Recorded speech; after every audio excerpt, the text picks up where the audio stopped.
Good morning. I'm Scott Redler, Chief Strategic Officer at T3Live.com. And I'm Alex Steele with The Street, and together we bring you the morning call. Scott, let's get to it. Markets ending Wednesday down for the third day in a row. Is this a pullback or a complete breakdown?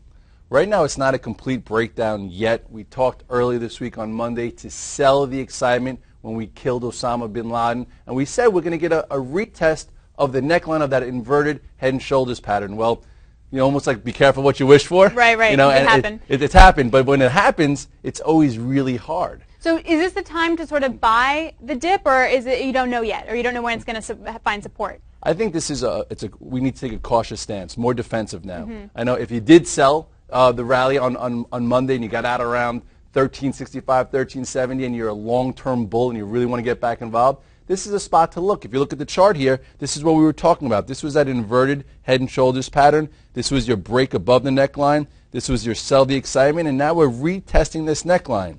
We bounced off it yesterday around 1341. We're opening near it. So I'm going to watch how we handle yesterday's low to see if we can continue to hold here, go sideways, and then continue higher, or if we don't hold this area, then I think there's going to be some more technical damage. So I would be like a less is more right now. Right.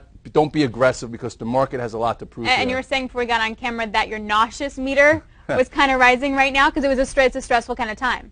Yeah, but that's with silver. We'll get to that later. Oh, so it's with silver. Okay. but as far as some tricky, like the market got really thin lately. A lot of the leaders broke down. They got hit hard. You had to act so fast to get stopped out or to get short that it was a little unusual. So when that happens, it makes me take a step back. So as far as the indices, technically they still look